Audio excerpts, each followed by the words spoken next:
America Iran को 28 लाख करोड़ रुपए देगा, 300 अरब डॉलर, और तब जाकर के डोनाल्ड ट्रंप का यहां से पीछा छूट पाएगा। यानी एक तरीके से लेने के देने पड़ गए।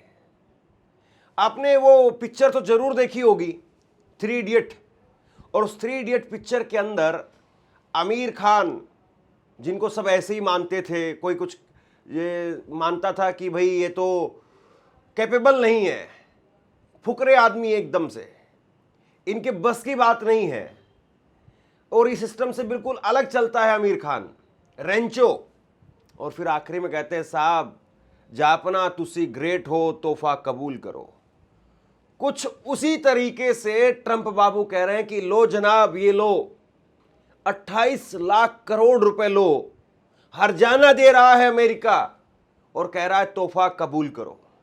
जापना तुसी ग्रेट हो, तोहफा कबूल करो। हमने आपको बेवजह परेशान किया, गलत समझा, हल्का मान लिया, और आपने हमारी औकात याद दिला दी। ये जो है वो इस वक्त में हुआ है। सबसे बड़ी बात यह है कि अमेरिका, उसकी इतनी थू हो रही है कि आप तो गए थे वहां पर रिजीम बदलने के लिए, आप गए थे वहां पर कब्जा करने के लिए, आप गए थे वहां के ऑयल रिसोर्सेज पर, गैस रिसोर्सेज के ऊपर कब्जा करने के लिए।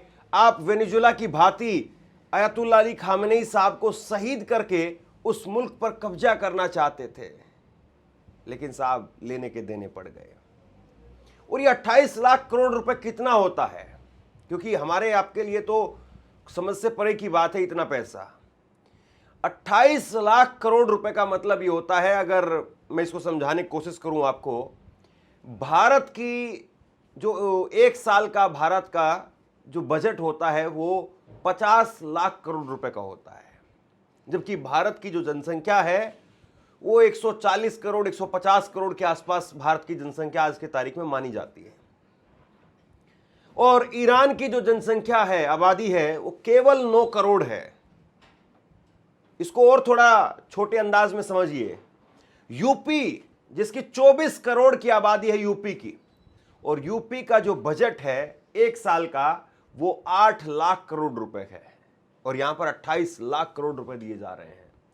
महाराष्ट्र एक और बड़ा राज्य, आप उससे समझिए, महाराष्ट्र की आबादी भारत के अंदर 13 करोड़ है महाराष्ट्र की आबादी, और 13 करोड़ वाले महाराष्ट्र को चलाने का एक साल का जो बजट है वो 9 लाख करोड़ रुपए है।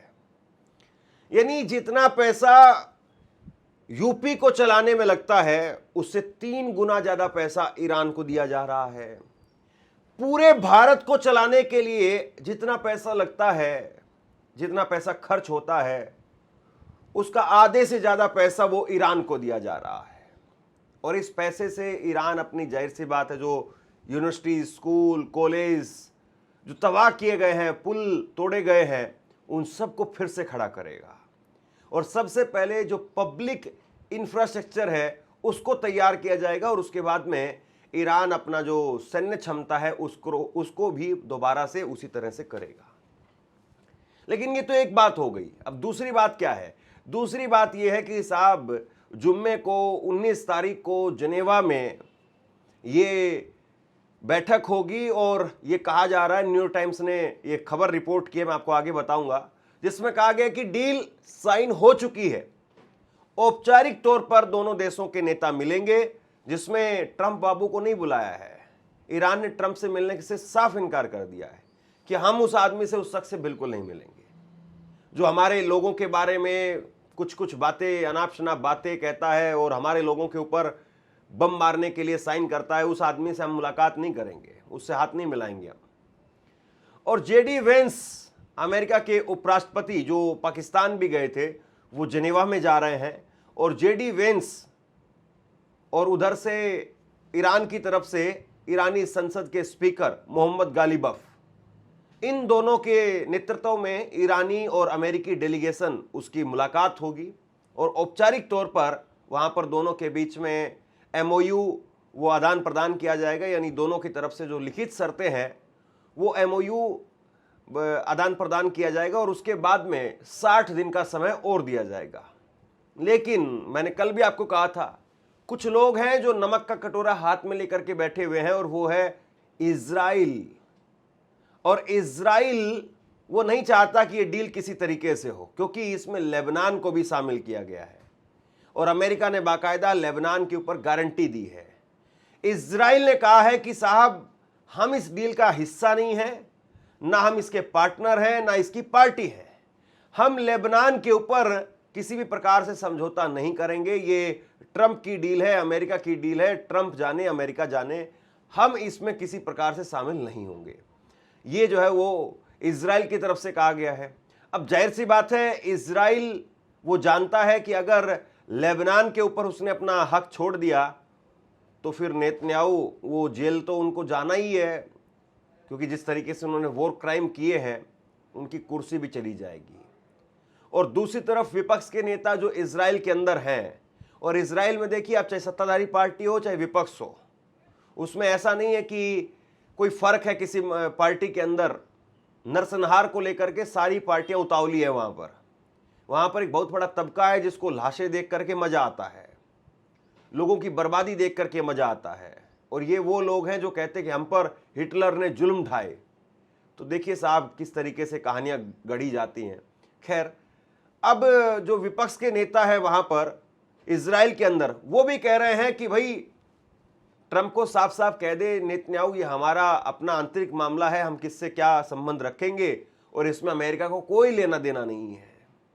अब ये अमेरिका को तय करना है कि इजराइल केवल ये झूठी हुंकार भर रहा है, या फिर इजराइल वो सच में जो है वो अंदर से तैयार बैठा है किसी भी तरीके से इस डील को खत्म करवाने के लिए। अब आपका सवाल ये होगा कि अगर इजराइल मान नहीं रहा है और इजराइल मानेगा नहीं, तो क्या फिर ये डील टूट जाएगी? अगर इजराइल ने अकेले हमले कर दिए तो क्या ये डील टूट जाएगी? अगर अमेरिका बाहर हो जाता है और इजराइल हमले करता रहता है तो फिर डील का क्या मतलब होगा? देखिए, ईरान हल्का मुल्क नहीं है, और 28 फरवरी से पहले तो उसके बारे में दुनिया भर की धारणा थी, दुनिया भर की बातें कही जाती थी, लेकिन 28 फरवरी के बाद में जो धारणा है वो बदल गई है। 28 फरवरी के बाद में जो कुछ हुआ है उसको कुछ ऐसे समझिए आप, कि 28 फरवरी के बाद में अब ईरान ने वर्ल्ड ऑर्डर को तब्दील कर दिया है, और ईरान एक ताकतवर शक्तिशाली मुल्क बनकर के उभरा है। और अगर ये इजराइल की तरफ से एक हुंकार भरी जा रही है कि हम लेबनान के ऊपर हमला करेंगे, और हम इस डील को नहीं मानते हैं, और अमेरिका से सिर्फ ईरान इतना चाहता है कि अमेरिका वो इस जंग के अंदर वो पीछे हट जाए, बाकी इजराइल को हम अपने आप निपट देंगे।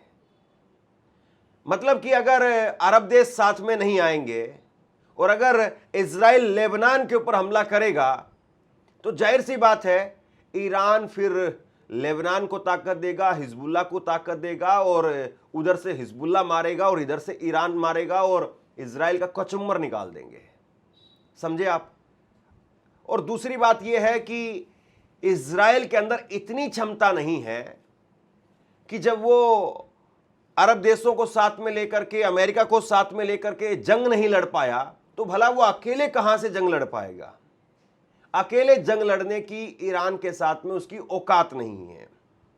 और इसलिए अगर ये डील हो जाती है और इस डील में अमेरिका पूरी तरह से इस बात की गारंटी दे देता है कि भाई हम निकल जाएंगे यहां से, हमें निकलने दो एक बार, और इजराइल का हम साथ नहीं देंगे, ना ही अरब देश साथ देंगे, तो उसके बाद में ईरान अकेले भी इजराइल से निपट सकता है। यह बात आप मान करके चलिए, क्योंकि जिस तरीके से ये 40 दिनों की फुल फ्लैश जंग में तेल अवीव में, हाइफा में, हर जगह पर, और उधर से हिजबुल्लाह ने मारा, तो इजराइल कोई बहुत बड़ी चीज नहीं है ईरान के लिए। अब कुछ रिपोर्ट्स जो निकल करके सामने आई है, न्यूयॉर्क टाइम में ये कहा गया है कि साहब डील हो चुकी है, साइन हो चुके हैं। वो मैं आपको पढ़ करके सुनाता हूं।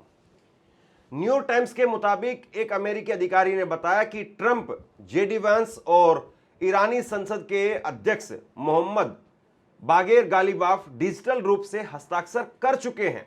कुछ रिपोर्ट के मुताबिक ईरान को आर्थिक सहायता के लिए करीब 28 लाख करोड़ रुपए का पैकेज मिल सकता है। हालांकि अभी इसकी आधिकारिक पुष्टि नहीं हुई है, लेकिन खुद जेडी वेंस ने इस बात को स्वीकार किया है। एक टीवी चैनल इंटरव्यू में उन्होंने इस बात को स्वीकार किया है कि हम 300 अरब डॉलर की मदद दे रहे हैं। 300 अरब डॉलर की मदद मिल रही है। उसके साथ साथ यह भी कहा गया है कि जो भी प्राइमरी या सेकेंडरी सैंक्शंस लगाए गए थे, प्रतिबंध लगाए गए थे, उनको भी अमेरिका हटाएगा और उसके साथ साथ जो उसका तेल का कारोबार है उसको भी फ्री कर दिया जाएगा। तेल कारोबार वो भी फ्री हो जाएगा। यानी एक तरीके से आप यूं कहिए कि ईरान की 5 उंगलियां अब घी के अंदर होंगी। पहला, उसको आर्थिक तौर पर मदद मिल रही है, उसके जो फ्रीज एसेट्स हैं उनको खोला जा रहा है, उसके ऊपर जिस तरीके से प्रतिबंध लगाए गए थे उन सारे प्रतिबंधों को हटाया जा रहा है। और उसके साथ साथ अमेरिका अगर इस जंग से बाहर निकल जाएगा तो इजराइल की बस की बात नहीं है कि वो ईरान से जंग लड़ पाए। और अरब देशों को भी पता चल गया कि भाई जिसको आप हल्के में ले रहे थे वो हल्का आदमी नहीं है बल्कि बहुत ताकतवर आदमी है। वर्ल्ड ऑर्डर तब्दील हो गया है और अब ईरान के साथ में रसिया और चाइना की जो बैकिंग है वो और मजबूत होगी। वो रसिया और चाइना मिलकर के ईरान को और मजबूत करेंगे ताकि ईरान और मजबूत हो और उसके बाद में अरब देशों की अगर बात करें वहां पर अमेरिका का जो दखल है वहां पर वो खत्म हो और उसके बाद में रसिया और चाइना वो खुल करके यहां से व्यापार करें। रसिया का डबल फायदा है इसमें, मैंने बहुत पहले भी आपको बताया था। रूस जो है वो इस जंग का सबसे बड़ा विनर है। उसने दनादन खूब तेल बेचा है, अमेरिका रोक नहीं पाया। अमेरिका को खुद उल्टा कहना पड़ा कि भाई रसिया वालों तेल बेचो वरना हमारा तेल निकल जाएगा, दुनिया का तेल निकल जाएगा। तो अब ये डील हो चुकी है, ये बात कही जा रही है और इजराइल के अंदर खलबली मची हुई है। इजराइल के पेट में दर्द हो रहा है। इजराइल के पूर्व प्रधानमंत्री नफ्ताली बेनेट ने सोमवार को कहा कि देश में नई सरकार बदलते ही ईरान में शासन परिवर्तन की घड़ी शुरू हो जाएगी। उन्होंने कहा कि उनकी सरकार बनी तो वो ईरान को परमाणु शक्ति बनने से रोक देंगे। और बेनेट ने यह भी कहा कि नेतन्याहू सरकार का कार्यकाल गृह युद्ध जैसी स्थिति से शुरू हुआ था, 7 अक्टूबर के हमले और नरसंहार को आगे बढ़ा रहा है और अब ईरान के खिलाफ एक ऐतिहासिक विफलता के साथ में खत्म हो रहा है। तो ये कुल मिलाकर के उनकी खीज है, आपस में जो अपनी वो खीज निकाल रहे हैं। वो कह रहे हैं कि भाई हमने जो है वो हम इस बात को नहीं मानते, अमेरिका की बात को नहीं मानते। और दूसरा वो ये भी कह रहे हैं कि भाई हमारी सरकार बनेगी, नेतन्याहू तो किसी काम के नहीं है, वो बेकार आदमी है, हमारी सरकार बनेगी तो हम वहां पर तख्ता पलट कर देंगे। अरे जब अमेरिका तख्ता पलट नहीं कर पाया, ट्रंप ने घोड़े खोल दिए थे, कुछ नहीं हो पाया, तो भैया तुम किस खेत की मूली हो? क्यों नहीं अपने मुल्क में काम करते हो? क्यों नहीं अपने मुल्क में ध्यान देते हो? क्यों नहीं अपने लोगों के लिए काम करो? बेकार के अंदर आप लोगों का खून बहाते हो, नरसंहार करते हो और फिर कहते हो कि हिटलर ने हमारे साथ में ऐसा किया था, वैसा किया था। अरे कम से कम आप तो दर्द को पहचानते हैं, आपकी तो पीढ़ियों ने दर्द झेला है, तो कम से कम इस बात को देखो कि कैसे मासूम बच्चों का खून बहाया जा रहा है। कुछ भी हो, ये सारी बातें एक तरफ रखिए आप, और सब कुछ अगर ठीक रहा तो 19 तारीख को डील फाइनल आप मान करके चलिए और उसके साथ साथ दुनिया में एक राहत की सांस सब लोग लेंगे और इजराइल जैसे लोग छटपटाते रहेंगे। जाहिर सी बात है, जिसको एक बार मक्खी की तरीके से निकाल करके बाहर फेंका जाएगा तो वो अपने पंखों को सुखाने के लिए मक्खी जो छटपटाती है तो वो छटपटा रहे हैं, बाकी उनसे कुछ होने जाने वाला नहीं है। और ईरान कोई ऐसा छोटा मोटा अब मच्छर नहीं है जिसको ये जब चाहेंगे मसल देंगे। ईरान मगरमच्छ बन चुका है इनके लिए और वो निगल जाएगा पूरी तरह से, डकार भी नहीं लेगा। और ये बात इजराइल को पता है, लेकिन बस झूठी बातें और इस तरीके से अनाप शनाप बयानबाजी करके अपने लोगों को किसी तरीके से वो शांत करने की कोशिश कर रहे हैं। शेयर कीजिए इस खबर को और आप क्या सोचते हैं नीचे कमेंट सेक्शन में लिख करके जरूर बताइए। इस वीडियो को लाइक कीजिए और चैनल को सब्सक्राइब जरूर कीजिए। शुक्रिया, थैंक यू।